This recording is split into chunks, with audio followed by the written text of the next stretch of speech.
ये तस्वीरें देखिए, तो शासन वाले बिहार की ये तस्वीरें हैं जहां एक पुल उद्घाटन से पहले ही धराशायी हो गया। अब तक बेगूसराय में 14 करोड़ की लागत से बने पुल गिरने की कहानी तो आप जान ही चुके होंगे, लेकिन उसके अंदर की कहानी क्या है ये भी जान लीजिए। इस पुल का जब निर्माण हो रहा था तो घटिया बालू, सीमेंट और छड़ का इस्तेमाल किया जा रहा था, जिसका कुछ लोगों ने विरोध किया तो फिर संवेदक के द्वारा कुछ लोगों पर एफआईआर करा दिया। यानी कि विरोध होता था तो उसको एफआईआर करा करके विरोध के आवाज को दबा दिया जाता था। तो कहीं न कहीं यह पुल जो है भ्रष्टाचार का भेंट चढ़ा, जिस कारण जो है यह पुल ध्वस्त होकर के गंडक में समा गया। दरअसल साहेबपुर कमाल प्रखंड के आखो विशनपुर में बीच गंडक पर करीब 14 करोड़ की लागत से पुल निर्माण किया गया था। हालांकि इस पुल का विधिवत उद्घाटन नहीं हुआ था, लेकिन 2 माह से परिचालन लगभग जारी था। पिछले सप्ताह ही पुल में दरार आई और रविवार को अहले सुबह पाया नंबर 2 और 3 के बीच का पूरा हिस्सा टूटकर नदी में समा गया। इस मामले में बेगूसराय डीएम ने भी अब सफाई दी है। कमाल प्रखंड में बूढ़ी गंडक नदी पे ग्रामीण कार्य विभाग के द्वारा पुल का निर्माण किया गया था। ये परियोजना 2016 में शुरू हुई थी, जिसमें पिछले सप्ताह पाया नंबर 2 और 3 के बीच में जो सेगमेंट था उसमें क्रैक प्रतिवेदित हुआ था। तुरंत जिला प्रशासन ने इसमें सक्रियता से उसका स्थल जांच कराया था और जो विभाग के वरीय पदाधिकारी उन लोगों को भी सूचित किया था। शनिवार को विभाग की भी टीम आई थी और उसके बाद आवागमन हम लोगों ने उसमें टेम्परेरी बंद कर दिया था। ये वे पिछले रविवार को इस पुल जो क्रैक था उसको फिर ढह गया है उसमें।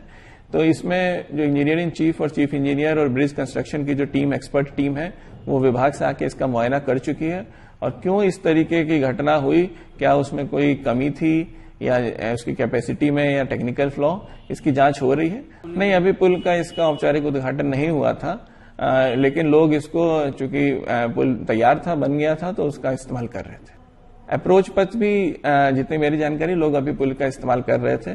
देखिए, मैंने बताया कार्रवाई के संदर्भ में एक्सपर्ट टीम जो है डिपार्टमेंट की वो उस पर जांच कर रही है और निश्चित रूप से इसमें जिसने भी सरकारी राशि का अगर दुरुपयोग किया है और उसके अनुसार आगे इसमें जो भी दोषी पाए जाएंगे उन पर कार्रवाई की जाएगी। पुल गिरने के बाद बिहार तक की टीम ग्राउंड जीरो पर पहुंचती है, स्थानीय लोगों से बात करती है। स्थानीय लोगों का आरोप है कि पुल निर्माण में उजला बालू का इस्तेमाल हुआ, यहां तक कि 8 mm के रॉड का इस्तेमाल हुआ। और जब ग्रामीणों ने इसका विरोध किया तो गांव के दर्जनों लोगों के खिलाफ केस दर्ज कर दिया गया और विरोध के स्वर को दबा दिया गया। पहले पुल टूट गया, क्या लगता है भ्रष्टाचार का भेंट चढ़ा? भ्रष्टाचार का तो भेंट बहुत चढ़ा है सर। मटेरियल क्या सही नहीं लग रहा? मटेरियल सही नहीं लगा सर। क्या मटेरियल सही नहीं लगा? सीमेंट, बालू, सरिया जो है, देखिए सर, जिसमें लगना चाहिए वो उस हिसाब से नहीं लगा है। हाँ। 6 mm का जो सरिया है वो लगाया है, 8 mm का। बालू कितने नंबर का? बालू तो लगता है मेरे हिसाब से जो गंडक का बालू है वही मिक्स करके इसमें। सीमेंट भी सर लोकल लगाया होगा। जो इनका जेई है उनको पकड़ना चाहिए, ठेकेदार है उनको पकड़ना चाहिए, उनके निगरानी में क्या करना है उनको पकड़ना चाहिए। कौन कौन इसमें दोषी हो सकता है? सिर्फ संवेदक, इंजीनियर, इसके अलावा भी कोई हो सकता है क्या? लेकिन इन लोगों को संरक्षण मिल रहा है, जिनका इनमें हैंड है, काम के नियंत्रण में जिनका हैंड है, उन सबको मतलब अरेस्ट किया जाए। सबके माध्यम से ये पुल हुआ था। क्या उन लोगों को राजनीतिक संरक्षण भी मिला है क्या लगता? तभी ना वो किए हैं ऐसा काम।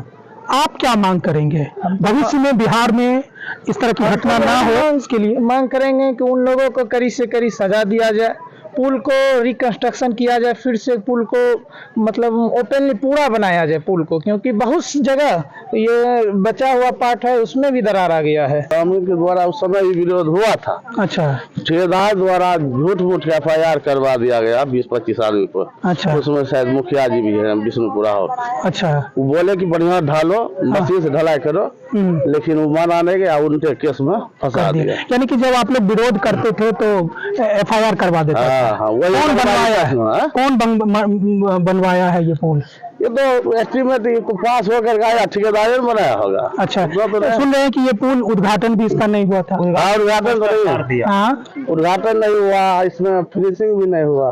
अच्छा, तो पुल चालू हो गया था, हल्का फुल्का लोग जा रहा था, गाड़ी घोड़ा। तो क्या लगता है आखिर कहाँ गड़बड़ी हुई? गड़बड़ी ये कॉन्ट्रैक्टर इंजीनियर किया, और क्या गड़बड़ी किया? ढलाई पीसीसी सही से नहीं हुआ, छड़ सही से नहीं हुआ, यही सब है। तो स्थानीय लोगों का साफ कहना है कि आहो पुल भ्रष्टाचार का भेंट चढ़ गया। घटिया सामान का इस्तेमाल हुआ, जिस कारण पुल जो है उद्घाटन से पहले जमींदोज हो गया।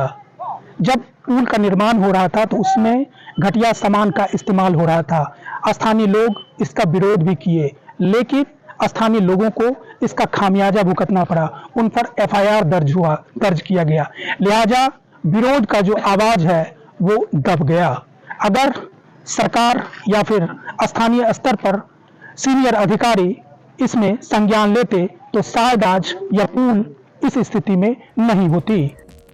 इन लोगों के बयान तो सुन लिया आपने, लेकिन सबसे बड़ा सवाल यह है कि पुल उद्घाटन से पहले ही कैसे पूरी तरह टूटकर गिर गया।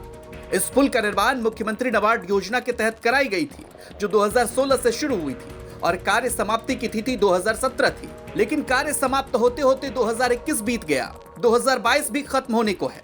पुल का उद्घाटन होने से पहले ही पुल टूट जाना कई बड़े सवाल खड़े कर रही है। बेगूसराय से सौरभ कुमार और स्वतंत्र कुमार सिंह की रिपोर्ट, बिहार तक।